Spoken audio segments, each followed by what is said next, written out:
Good morning. Today, I'm going to show you how to make a preset. But first, let's go make some breakfast.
Anyway, let me explain some things to you before we get started.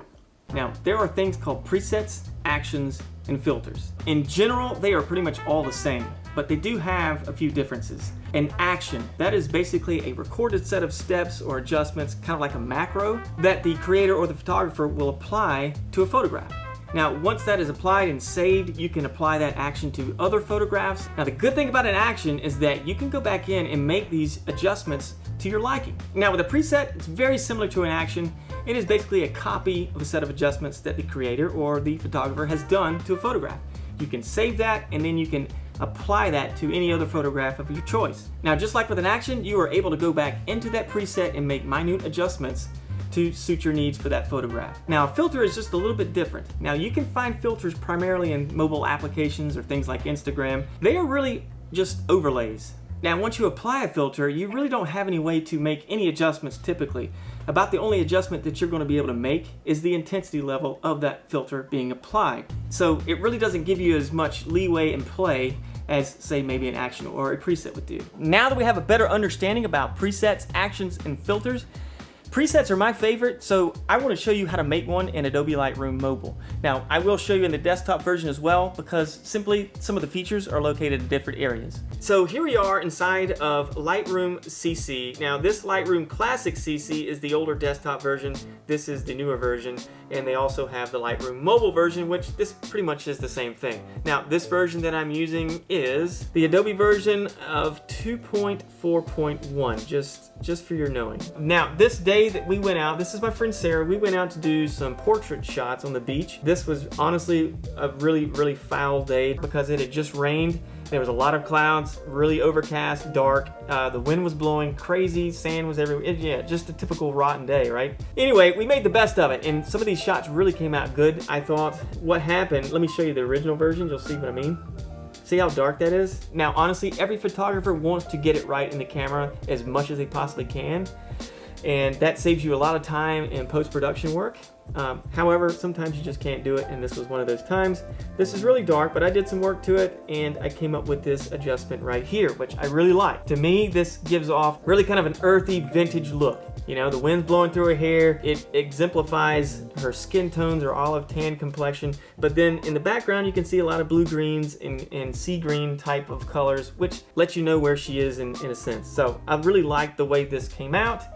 These are the adjustments that I made. Now, for the sake of your time here, I'm not going to re-edit the entire photograph, simply because that would bore you to death.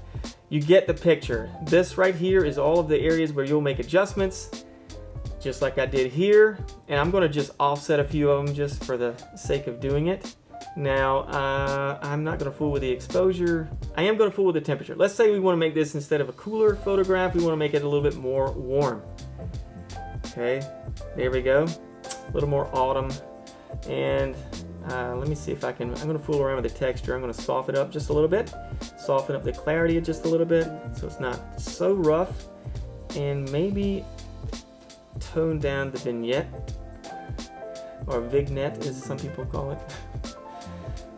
I'm not going to fool with it. Split toning, sharpening is okay. There was one thing about, oh, grain. Let me turn the grain down just a tad more. Okay, now let's just say that this is what I wanted. This was the entirety of the photograph. I adjusted it, I loved it, and I wanted to go ahead and save this preset so that I could use it at a later time for some more of her work.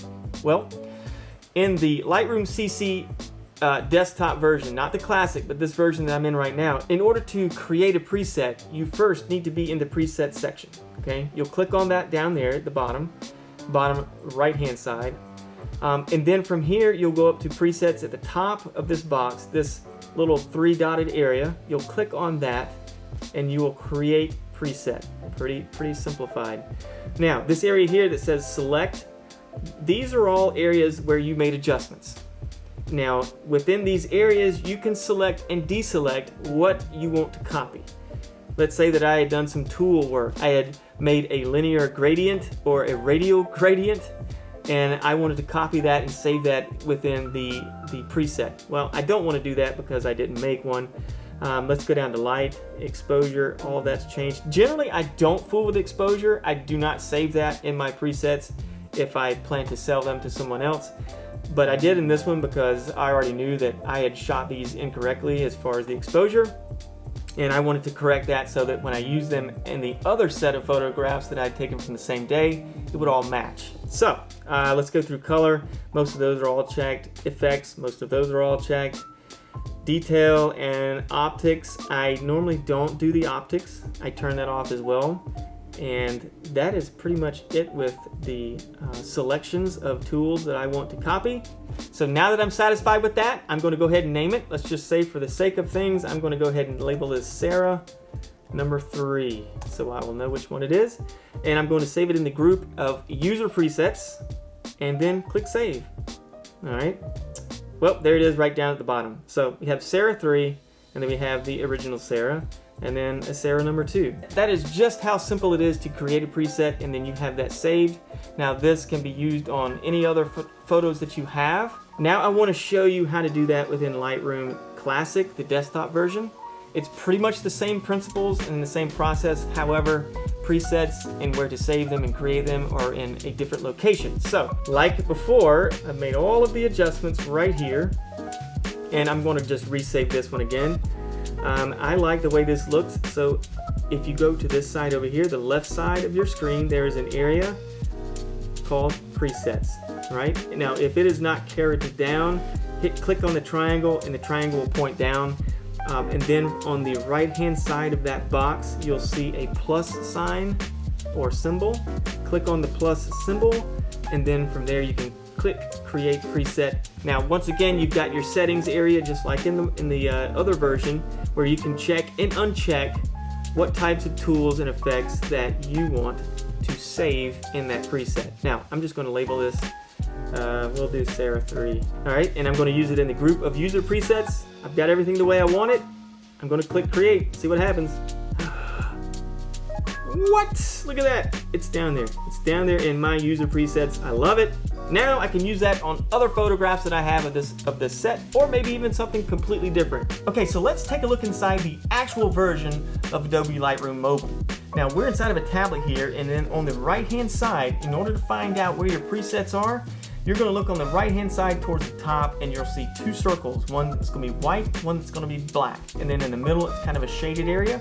You'll click on that, and wada bing, there is your presets. All of them in their entirety, right? So you can select on which preset you want to use and go from there. Now let's just say that this is the photograph that you want to create a preset from, and you are happy with that. Now at the top right hand corner, you're going to see 3 dots in a line, just like you did in the Lightroom CC version.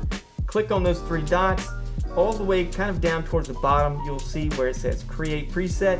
You'll click create preset, and once again you'll have that similar menu item as you did in Lightroom CC, where you have the preset name that you need to go ahead and name it, and then you will have the select area where you can select the tools that you want to copy and the ones that you do not. I hope you've enjoyed this video, and I hope it has helped you understand presets and how to make them. I can't highly suggest, I can't even highly suggest enough that you start creating presets for your own work, because ultimately it is going to save you time in the end in the editing process. Oh, and one more thing. If a preset doesn't work with your photo, don't worry. All presets are not going to work with all photography. You have to find the ones that work somewhat with your photo. Maybe it works all the way, maybe it kind of works, and go in there and make adjustments to your liking, because that is the beautiful thing about a preset. Also, one more thing, show Sara some love. Go click the link in the description to her Instagram and give her a follow, and hit that like and subscribe button for me. Show me some love, and I will see you when I come back.